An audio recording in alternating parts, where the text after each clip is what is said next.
Salut les gens. Voilà, alors je refais une vidéo, donc parce que là il y a quand même pas mal d'inepties qui sont dites par rapport au coronavirus. Je voudrais pas en rajouter par rapport à cette maladie, mais voilà, je vais essayer d'être clair, je vais essayer de rien oublier. Euh, bon, c'est vrai que j'avais dit, enfin je m'étais dit que j'arrêtais le militantisme, mais là, très honnêtement, j'ai quand même l'impression qu'il y a urgence parce que le niveau de manipulation a quand même vachement augmenté et ça fonctionne très très bien. J'entends des choses, je vois des choses.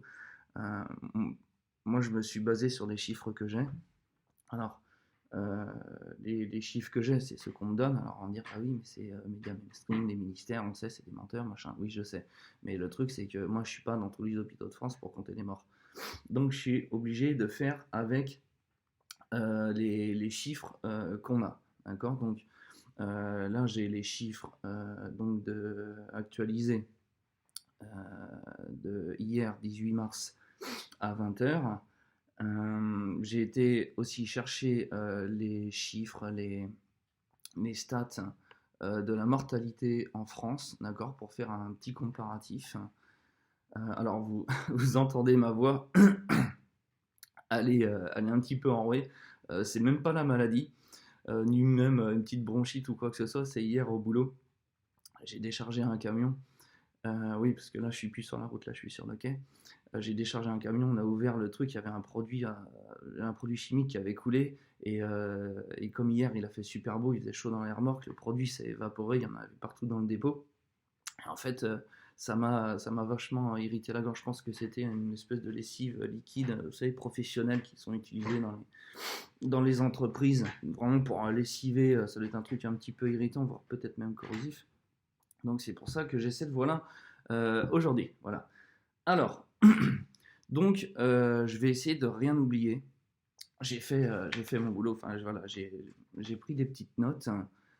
Euh, donc, donc, ce que je constate, c'est qu'il y a beaucoup de panique et surtout pas mal autour de moi. Alors, il faut savoir une chose, c'est que moi, j'habite à côté de Belfort et donc non loin de Mulhouse, où là, effectivement, apparemment, c'est un petit peu le bordel au niveau des hôpitaux. Et j'ai croisé avant-hier euh, une infirmière de l'hôpital du Munch à Mulhouse.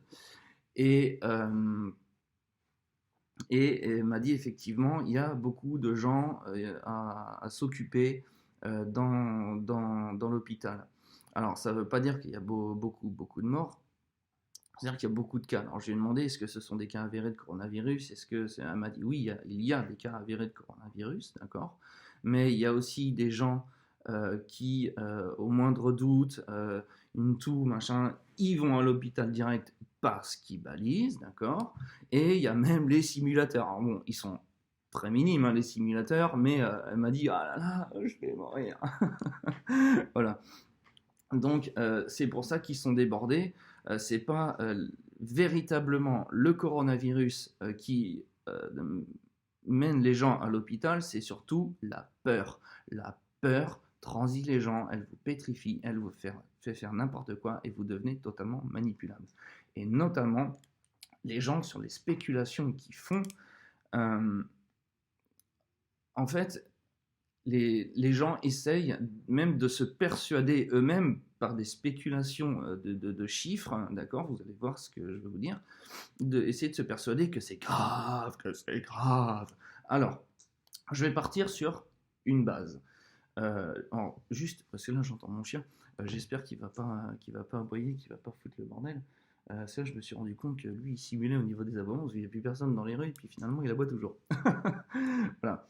Donc, je suis parti sur la base des 9134 cas depuis le début de l'année, d'accord. On va dire que voilà, ça a commencé début janvier.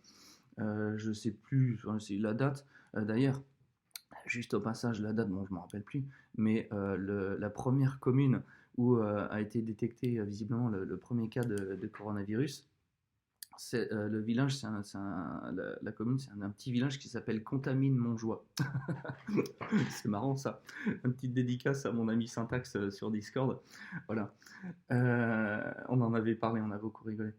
Donc 9134 cas avérés et donc sur l'ensemble du territoire.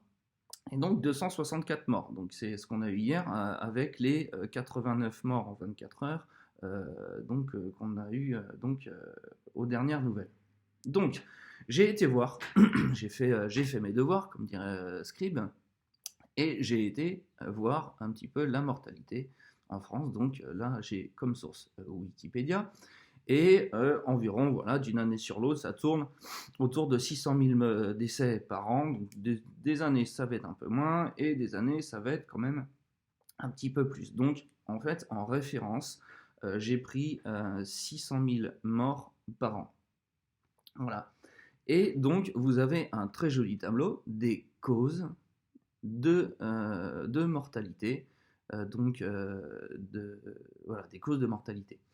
Et il se trouve que les morts par maladie, alors y compris les maladies dues aux drogues, d'accord. Donc qu'est-ce qu'on a donc dans les drogues, donc tabagisme, alcool, donc produits stupéfiants. Donc sachant que tabagisme, alcool, à mon avis, les maladies qui en découlent, il y a une partie qui doit se chevaucher avec les cancers. Mais quand on voit le tabagisme, ça représente 11%, l'alcool 5,6%. Mendo, s'il te plaît. J'espère qu'il n'y a pas trop dérangé. Voilà. Donc, y compris les drogues. Alors, la vidéo risque d'être un petit peu longue, je suis désolé. Là, je vois que j'en suis déjà à 7 minutes bientôt. Merci, Mendo. Mendo, tu fais coucher, s'il te plaît. Allez. Non, tu veux pas. Bon. Alors, donc voilà les drogues, l'obésité, le diabète, voilà. Donc les morts par maladie directe ou indirecte, ça représente 91,5% de la mortalité en France. D'accord. Donc ça représente en moyenne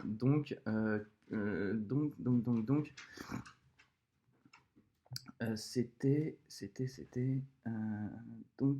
des 40. Donc ça représente en moyenne, mensuellement, d'accord, mensuellement, j'ai fait mon petit calcul, ça représente 45 750 morts, voilà, par mois, les morts par maladie. Le coronavirus, au dernier chiffre qu'on a, mais après je vais faire en fait un tout petit peu de spéculation, mais seulement jusqu'à la fin mars. Et vous allez voir qu'il y a des gens qui font des spéculations jusqu'à la fin de l'année sur des bases à la con.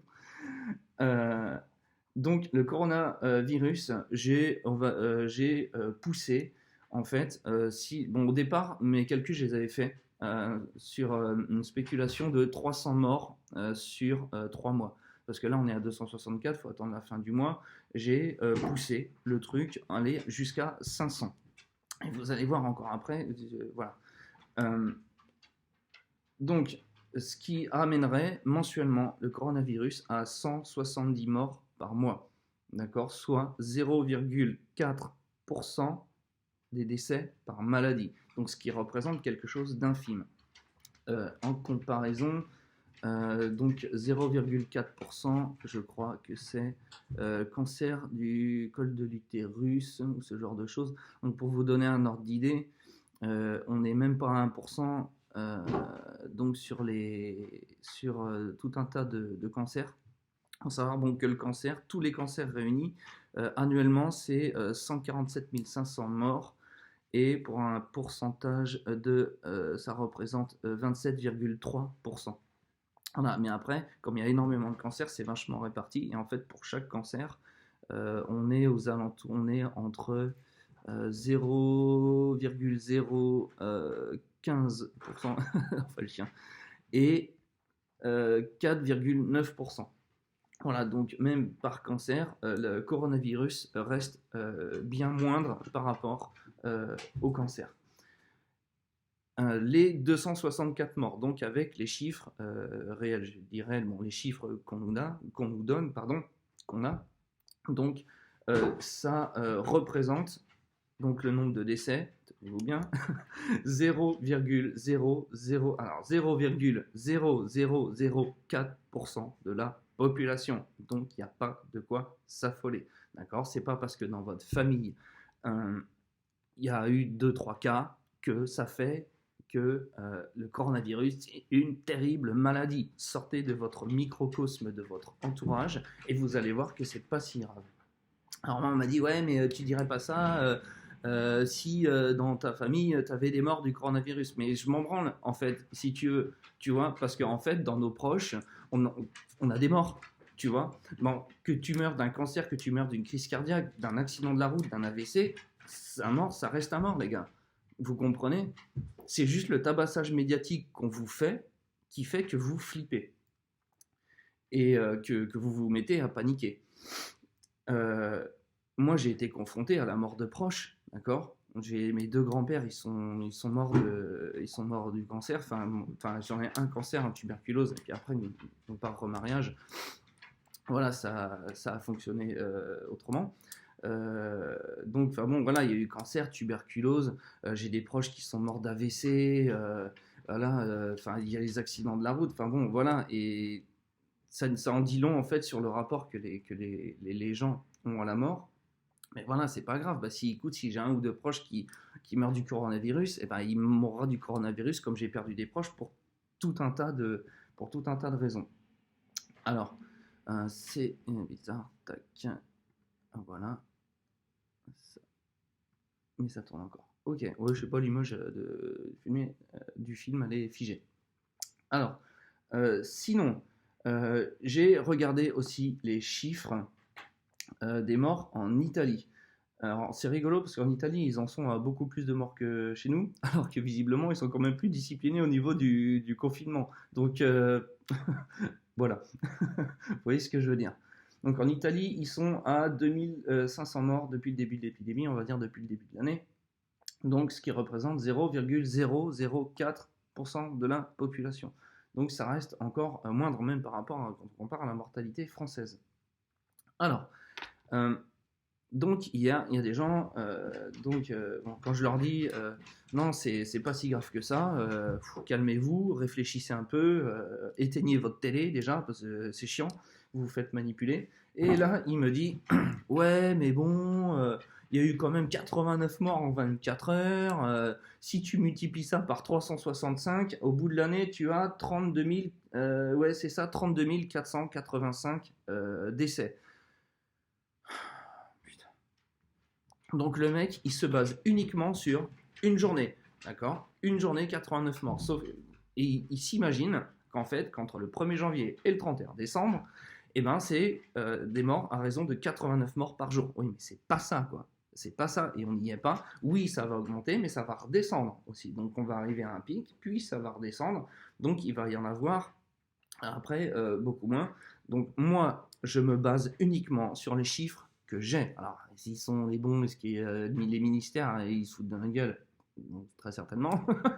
Mais voilà, moi je fais avec les chiffres que j'ai, d'accord, du chiffre réel, et je fais pas de spéculation. La seule spéculation que j'ai fait, c'est juste uniquement à la fin du mois, j'ai tablé sur un résultat à 500 morts. Et même et même si on pousse à 1000 morts, vous allez voir, en fait, on arriverait à 1000 morts en 3 mois, on arriverait donc à 4000 morts sur l'année. Donc lui, il table sur 32 485 juste sur une journée. Moi, ma base, c'est 3 mois. Et j'ai poussé quand même à fond. Donc là, sur la spéculation, je suis pas mal. Et même en poussant à fond, j'en suis à 4000. Voilà, un 4000 annuel. Donc, enfin bon, moi j'aime pas trop faire de spéculation sur le long terme. Enfin bon, pour essayer de comparer avec le chiffre qu'il me sort, donc de 32 485, basé sur uniquement les dernières 24 heures. Il faut arrêter, les gars. Vous essayez de vous persuader que c'est hyper grave, ok? Et alors j'ai comparé donc sur une année, donc là il me sort 32 485 décès, et le cancer, donc annuellement, ça représente 147 500, d'accord? Donc vous voyez, même si lui, en essayant de pousser à fond, d'essayer de se persuader que c'est super grave, on est loin on est loin du cancer. Et bon, là, j'ai pas fait le pourcentage, mais je pourrais le faire. Si 32 485 sur la mortalité totale, moi, là, j'avais pas fait le calcul, mais bon, bah, je vais le faire. Petit produit en croix, hein, comme à l'école primaire. Alors, donc ça, si ça représente 100%. Donc les 32 000, bah écoute, ouais, bah, on va ajouter en fait, donc 32, on va ajouter en fait les morts du coronavirus selon lui. Voilà, pardon. Alors, donc 32 485. Ok, ok. Celui-là, je ne l'avais pas fait. Donc, on va faire le petit calcul tout de suite et on va voir quel pourcentage de la mortalité annuelle en France. Alors bon, les chiffres, si vous allez sur le tableau Wikipédia, vous allez voir, c'est pas toutes les mêmes années, mais enfin bon, on s'imagine que d'une année sur l'autre, c'est sensiblement la même chose. Alors, elle est où la petite calto? Elle est là. Alors, donc, 32 485 multiplié par 100 et divisé par, donc ça fait 632 485. Désolé, le chien il bouge. Donc ça représente 5,1% de la mortalité. Donc c'est bien moindre par rapport à tout ce qu'il y a comme maladie, à savoir que 5%, 5%, il n'y a pas un seul, allez, si, on va dire, le cancer du poumon, lui, il a 4,9%. Voilà, donc c'est à peu près comparable au cancer du poumon. Qu'est-ce qu'on a à 5%? Ben, on n'a pas grand-chose en fait. On n'a pas grand-chose.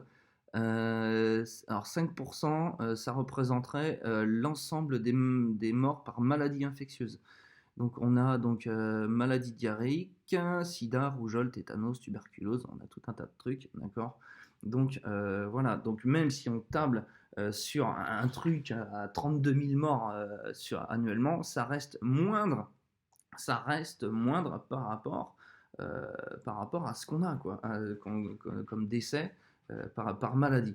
Donc il n'y a pas franchement à s'affoler. Alors, c'est le tabassage médiatique et c'est la peur. Et comme la pensée est créatrice, vous allez contracter des trucs, vous allez vous sentir mal et vous allez transmettre ça à vos proches, quoi. Et la peur, voilà, votre corps s'affaiblit et c'est là que vous risquez de choper un truc.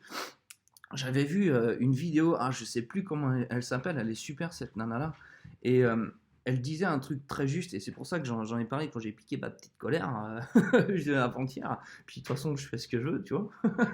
Et en fait c'était en référence à elle, elle disait que en fait une poubelle quand elle est dégueulasse, il y a les mouches, il y a des parasites qui vont arriver, et si vous chassez les mouches, bon vous chassez les mouches, bon très bien, il n'y a plus la mouche, mais si vous lavez pas la poubelle, les mouches elles vont revenir en fait, vous comprenez. Et le fait d'avoir une mauvaise alimentation, le fait aussi de se laisser envahir par la peur, vous affaiblissez votre organisme. C'est vraiment le lien qu'il y a entre le physique et l'éthérique, et même uniquement physiquement. Vous allez affaiblir votre corps et vous allez faire en sorte que vous tombiez malade. Et évidemment, comme on nous bassine avec coronavirus, d'ailleurs, posez-vous la question, couronne, ok? Pour les initiés, ils comprendront, d'accord? C'est le chakra couronne, le 7e, celui qui nous permet la connexion à l'univers, ok?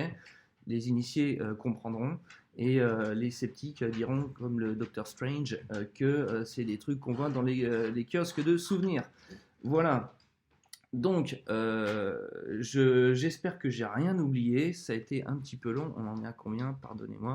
Désolé, le chien, bon ça va, il n'a pas aboyé, mais il arrête pas. Il a pas eu à manger encore. Peut-être pour ça là qui tourne. T'aboies pas. Hein. Bon ça va, j'arrive à la fin de la vidéo. 20 minutes. C'est vrai que ça fait un petit peu long, mais il y avait quand même pas mal de choses à dire. Euh, Ce que j'allais vous dire, arrêtez de paniquer. C'est bon déjà dans les magasins aussi. Enfin, d'ailleurs, on se foutait de la gueule des collapsologues et des, et des survivalistes. Aujourd'hui, c'est nous qui rigolons. Voilà. Euh, J'espère que j'ai rien oublié. Pris mes petites notes. Bah, j'ai rien oublié. Donc voilà, arrêtez de paniquer. Franchement, c'est pas plus grave que, euh, l'ensemble des maladies qu'on a. Voilà, moi j'ai croisé l'infirmière de Mulhouse. Elle m'a dit oui, il y a beaucoup de cas, mais il n'y a pas que des cas de coronavirus aussi. D'accord, parce que les gens s'alertent. Euh, et elle m'a dit, elle est pas plus méchante, et voire, allez, on va dire à peine plus méchante, véritablement. Mais ce qu'il m'a dit, ce qui fait que ça se propage vite, c'est juste parce que la contagion se fait beaucoup plus facilement. C'est uniquement ça. Alors la contagion se fait plus facilement parce que bah, peut-être que effectivement là le virus il est plus costaud, enfin il se transmet voilà plus facilement, il est plus costaud au niveau de la contagion.